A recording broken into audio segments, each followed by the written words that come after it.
Değerli basın mensupları, hepinizi selamlıyorum, kolaylıklar diliyorum.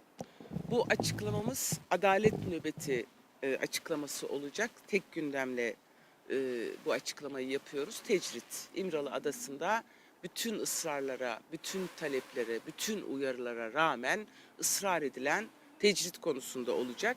Bugün 21. gün adalet nöbeti milletvekillerimiz tarafından tutuluyor. Aralıksız bir 21 günden söz ediyorum. Hafta sonu ve tatil günleri hariç. İlkin Adalet Bakanlığı önünde bu nöbet tutuldu. Bir hafta boyunca Adalet Bakanlığı önünde adalet talebi ve koşulları anlatıldı. Ama Adalet Bakanlığı'ndan ses çıkmadı, yanıt verilmedi. Diğer günlerde bir haftanın akabinde meclisin önünde yine çözüm odaklarının en büyüğünden bakanlıktan sonra meclisin önünde yine vekillerimiz adalet nöbetine devam ettiler. Bugüne kadar hala meclis başkanlığından ya da iktidardan yine tecrit konusundaki sorulara bir yanıt yok. Bugünden itibaren de meclisin içinden, siyasetin merkezinden bütün kararların alındığı, kanunların yapıldığı ya da yapılması gerektiği yasama organından, yani halk iradesinin temsil edildiği en yüksek organdan sesleniyoruz. Tecriti kaldırın. Tecrit suçtur, işkencedir, insanlığa karşı bir suçtur ve her zaman söylediğimiz gibi bu er ya da geç hesabı verilecek yargı sistemi içinde bir suç olduğunu da önemli ifade etmek istiyorum. Türkiye tarihi boyunca ulus devlet olarak inşa edildiği tarihten beri tedip, tenkil, takdil, tehcir, temsil, temdin, tasfiye ve tecrit politikalarından aslında oluşan bir siyaset izliyor. Yukarıda saydığım politika ile ama şu anda en güncel politik çizgi olarak uygulanan yegane sistemdir ve merkezi de İmralı'dır.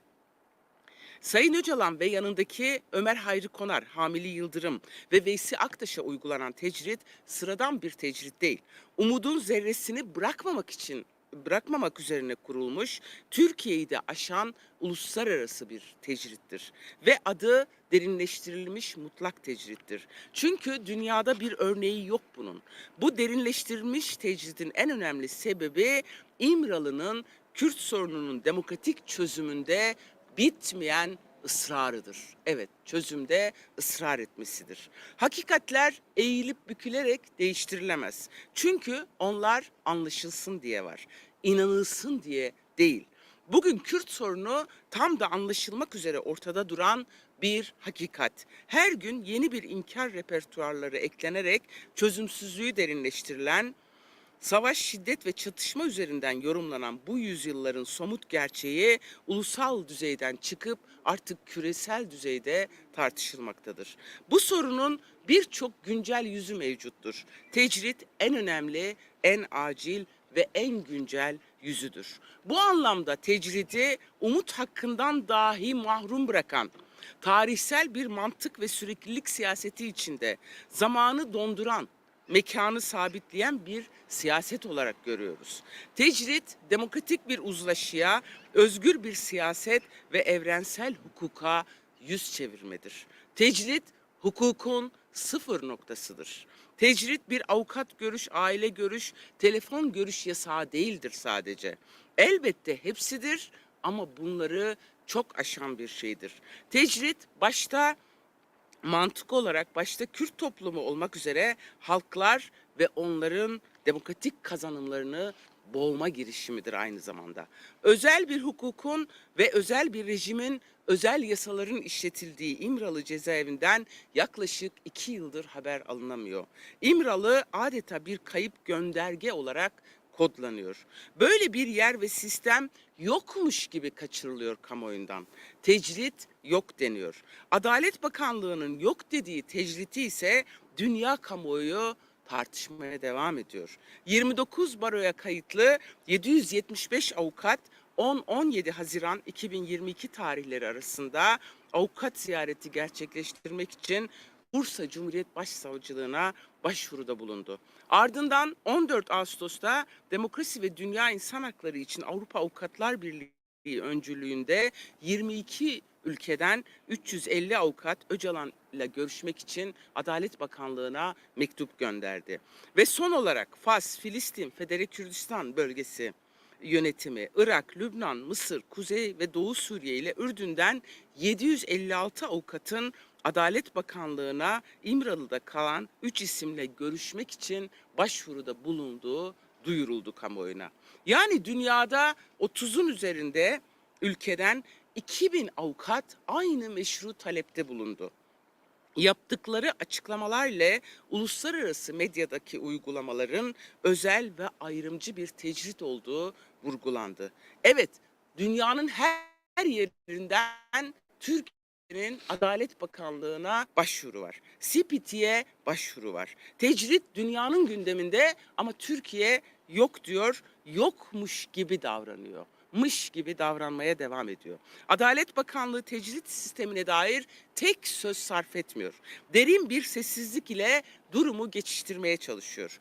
Bu kabul edilemezdir. Bahsettiğimiz kişi milyonların iradem dediği politik bir aktördür. Türkiye'deki gelişmelere dair her zaman erken uyarıları yapan, Türkiye siyasetini esaslı bir yerden okuyan ve yaşanan çoklu krizlere karşı yol haritası olan bir kişidir. Ve zaman zaman bu açıklamalardan ve yol haritasından bu ülkenin Cumhurbaşkanlığının iktidar aklının da yararlandığını, bunu yaşama geçirdiğini, hatta söylemlerinde yansıdığını da hepimiz biliyoruz, tanıklık ediyoruz. Nisan 2020'de teknik olarak da bir iki bilgi vereyim. İlk defa 99'dan bu yana telefon hakkı kullandırıldı ve aileyle görüşme 20 dakikayla sınırlandırıldı. Bu bir ilk oldu İmralı Ada Hapishanesi için ama ondan sonra hiçbir iletişim sağlanamadı. Evet, Mart 2021'den beri haber alınamıyor Sayın Öcalan'dan ve yanındaki mahpuslardan. Disiplince ya gösteriliyor ya da yanıtsız bırakılıyor. Bugüne kadar 2018 yılından bu yana 13 disiplin cezası oldu ve bugüne kadar verilen hiçbir disiplin cezasının gerekçeleri avukatlara bildirilmedi, tebliğ edilmedi ve itiraz süresi dolduktan sonra avukatlara tebliğ edildi. Son 11 yılda sadece 5 avukat görüşü ve son 8 yılda da sadece 5 aile görüşünün yapılabildiğini de hatırlatmak istiyoruz. Avukatları ve ailesi dahi kendisiyle görüşemiyor. Bu açık açık suç işleniyor, suç işlemeye devam ediyoruz demektir. Evet, biz tecridin kaldırılmasını talep ediyoruz. Bu halkımızın, bize oy veren seçmenlerin, Türkiye toplumunun önemli bir kesiminin hem nitel olarak hem nicel olarak, yani niteliği bir tarafa bırakalım, farklılıkları kastediyorum, yoksa ayrıcalık açısından söylemiyorum, milyonlarca insanın talebidir aynı zamanda.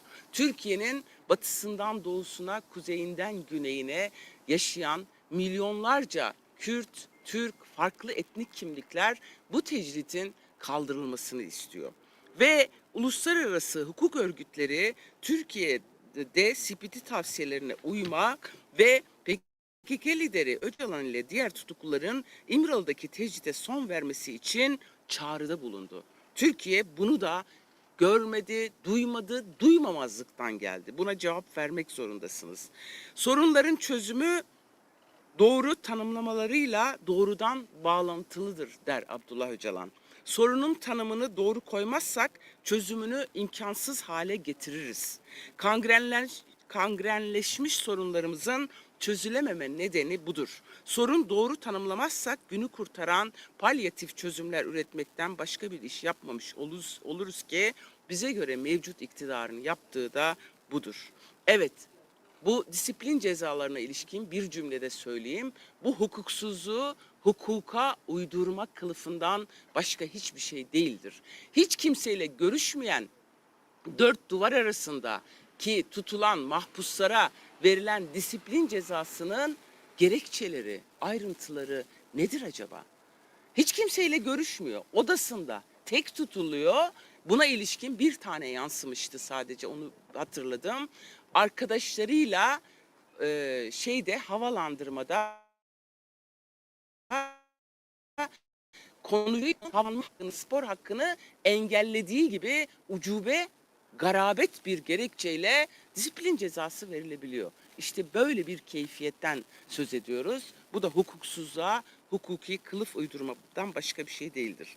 Evet, tecrit sadece Kürt toplumunun meselesi değildir. Sadece HDP'nin kaldırılmasını istediği bir mesele değildir. Tecrit Türkiye'deki demokrasi güçleri açısından bir turnusol kağıdı haline gelmiştir. Bugün tecrit mutlak iletişimsizlik, mutlak alıkoyma haline varmıştır. Tecride karşı olmak aslında demokrasinin yanındayım demektir.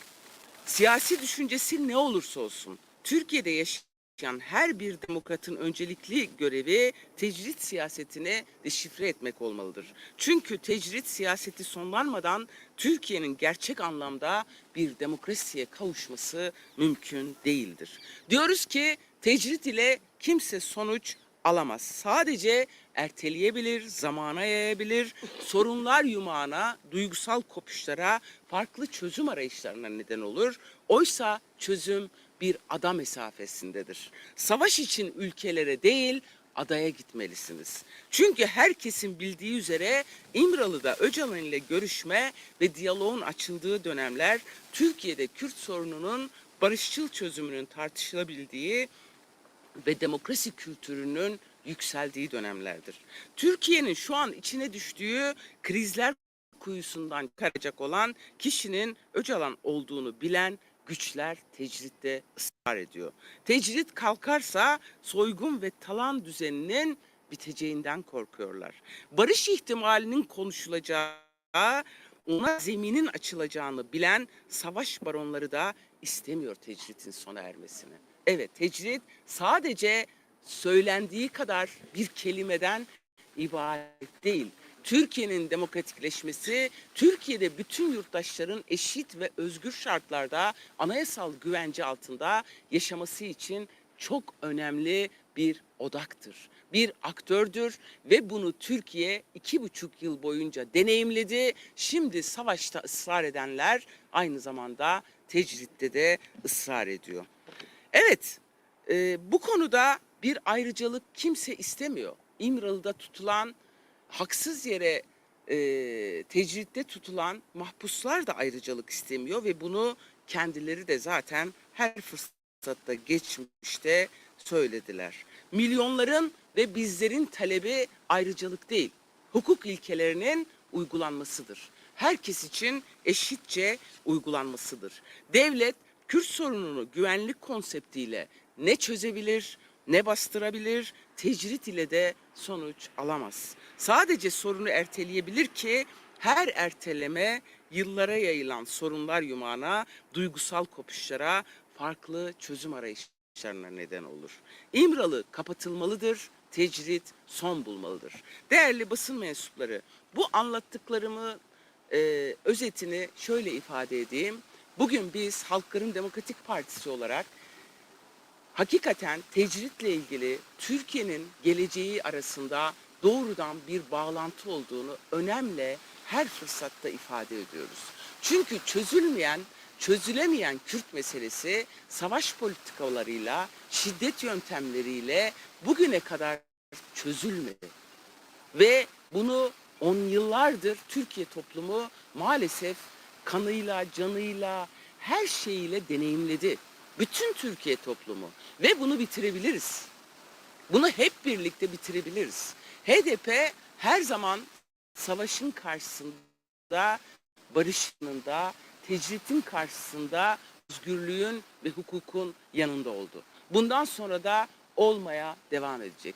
Bazı meseleleri konuşmayarak, tartışmayarak, tartıştırmayarak hiçbir şey çözülemez. Bu sadece kendilerini kandırma anlamına gelir. Biz meclisten bir kez daha sesleniyoruz. Adalet Bakanı'na, Cumhurbaşkanı'na, iktidar grubuna, yetkili herkese bu tecriti devam ettirerek milyonlarca Kürt yurttaşı aynı zamanda bunun kaldırılmasını isteyen Türk toplumunun taleplerini görmezden gelerek asla başaramayacaksınız. Bu seçimde de kaybedeceksiniz tabii ki. Biz bunu seçimlerle ilgili de söylemiyoruz. Seçim olsun olmasın tecrit, insanlığa karşı suçlar, işkenceler son bulmalıdır. Her dönemki rotamız budur. Hepinize teşekkür ediyorum diyorum ve bitiriyoruz.